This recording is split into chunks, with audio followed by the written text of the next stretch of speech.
Hey everybody, welcome back to the Smarketing CONNECT podcast. I'm your host, Tom Levy, the CEO over here at Smarketing CONNECT. And today with me, one of our new friends, Scott Arnold. And Scott, I tend not to do a lot of talking about other people in these podcasts, so I'm going to give you the opportunity to jump right in and tell us a few things about yourself. And in a few sentences, tell us a little bit about who you are and what you do. Sure. Scott Arnold, Conquered Sales Leadership. My business is fractional sales management.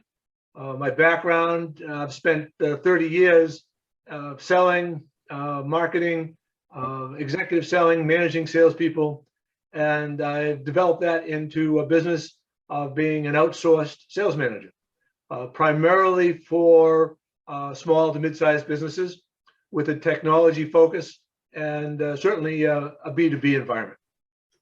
You kind of answered my next question already, which was like, I was going to ask you what size companies you typically work with, and you said small to medium-sized companies, but can you get a little bit more specific? Like what size company is really like your sweet spot? Who do you really enjoy working with?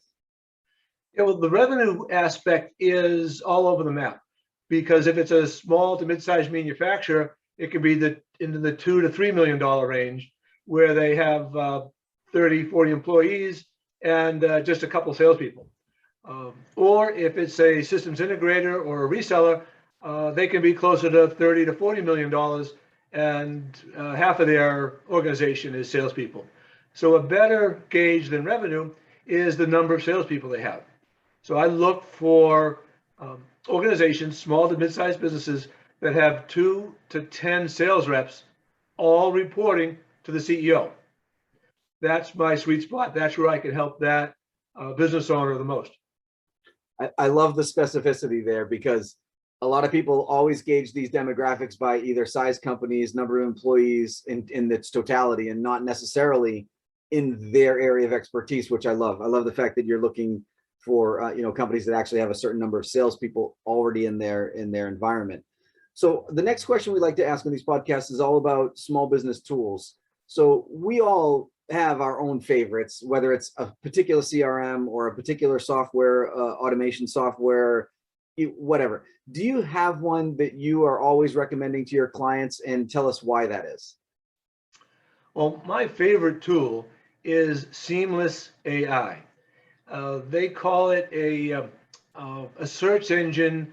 It's really not a contacts database, but you can use it as one. So it's not, you don't buy into 100,000 names or in emails.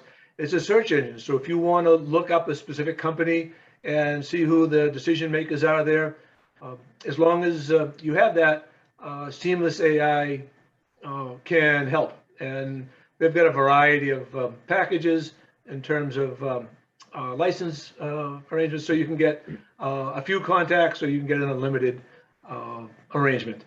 And it integrates really well with LinkedIn, Sales Navigator, Salesforce, which I happen to use. That happens to be my CRM. But the CRM is really secondary. My clients have a variety of CRM, HubSpot, I mentioned Salesforce and others. But Seamless AI is my common denominator. And that's what I really think adds a lot of value to my clients, and it enables me to add value to those relationships. That's awesome. I'm familiar with Seamless. I love them. I've had several conversations with them as well. Are you in a position to help them actually run their Seamless AI, or do you actually bring Seamless in to do some of that training for you? No, I actually do the Seamless training and do the Seamless implementations. So that's part of what I would do as a sales manager, even a fractional sales manager. Identify the tools, build a process, and part of my job is to make that organization as self-sufficient as possible. So that's that would be part of my engagement. Understood, and I love that too. Not that Seamless can't do it themselves, because they're great, by the way. If anybody ever reaches out, their customer support is fantastic. I've had no issue with them. But Scott, I would rather have, if I have you in there as my sales guy anyway, I would rather have you do it hands-on. So the next one here is this question sometimes I have to reword for people, which for you, I think is going to have to happen, because I like to ask people what the challenges are that small business owners ask you to come in and help handle. And yours seems kind of obvious, right? Like if you're coming in as a fractional sales manager, then you're solving sales problems. But let me ask you in a different way. Aside from revenue growth or sales growth, are there any other issues that they ask you to come in and solve that from a sales perspective that are not just revenue driven? Well, it all comes down to revenue growth, because if they're happy with their revenue growth, whatever the state of their sales organization, they're probably not. That's probably not a priority. They probably have other things to worry about. True.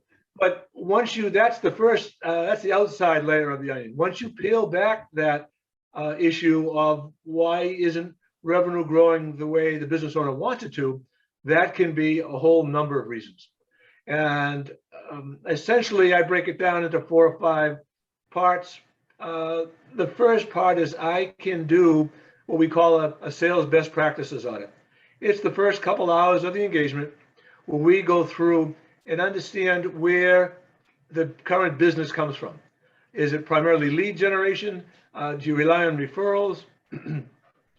Where did you get your top 10 customers and how long have you had them? If you've had them for 20 years and you really haven't had a lot of new customers in the last 4 or 5, that's one set of issues. Yeah. And if you have, if your top 10 customers are all in the last 3 or 4 months, well, that's another set of issues. Are you very transactional oriented, or can you build relationships with your customers? So to understand that aspect of the business is first, we try to build a process. My philosophy is process before people. Sometimes we'll start off, the business owner will say, hey, I've got 6 people and I know 2 of them are great. I got 4 issues. And I try to resist that, build a process, define, give the salespeople tools, and then see if they can step it up. Because if they don't have that and they're kind of thrown to their own devices, you can have a diamond in the rough and really not realize it. Yeah, I got you. And I couldn't agree more, by the way. So we're on the same page with that for sure. So the next question is about advice that you would give to a small business if they're looking to hire, a sales or marketing consultant, agency, what have you. Now, being a sales consultant yourself, let's just focus on the marketing part. So you're, you're in there as their sales consultant, and you uncover the fact that they need a marketing agency to come in and do some work for you. What kind of advice do you give to those small business owners when they're searching out and trying to, identify a marketing agency for themselves to use? Well, I think you have to be clear on what the priorities are, because marketing agencies can, in their own set of business, offer a wide range of services. Yeah. So back to my leads versus referral question, how do you currently build your business? How do you generate new revenue? Is it leads? And do we really have to focus on the website and focus on marketing technology, marketing automation to build out those leads?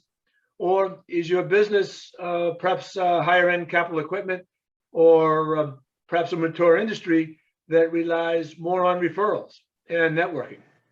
Yeah. So two sets of issues. And if do we start at the brand? When was the last time you refreshed your brand? Because I'm sure that's one of the first things that the marketing agency is going to want to talk about. Sure. I'm collecting this in my brain here. So your real advice to them would really just be know and understand what you're looking for from the marketing agency before you get involved in the first place. Well, I think you have to, because they'll have lots of suggestions. And just like when I'm coming in on the sales side, you may perceive your sales issue as A, but when we do an analysis, B and C may be the higher priorities. Got it. Likewise in marketing, you bring a marketing group in, and they are likely to create, bring some creative ideas that you really hadn't thought of that may address your issues better than the ones you had perceived. Good point. Very good point. All right, so this is probably my favorite part of the conversation here, just because I just like to be goofy sometimes. And I used to ask this particular question on interviews, by the way, when I interviewed salespeople. So Scott, I got to ask, if you could be a superhero, who would it be, and tell us why? Well, superheroes. I'm not up on my Marvel characters these days, but one of my favorite characters is Adam Sandler and Happy Gilmore. So one of my favorite scenes is he's just gotten cut from the hockey team, and he's in the softball hitting bay, and the softballs are bouncing off his chest and off his head, and the other character comes up and says, "What the heck are you doing?" And he says, "Well," he says, "only 364 more days till next year's tryouts. I've got to toughen up." So toughen up, do what you got to do, and get the job done. That's my superhero. So Happy Gilmore is now going to be classified as a superhero in the world of Smarketing CONNECT. I love it. I love it.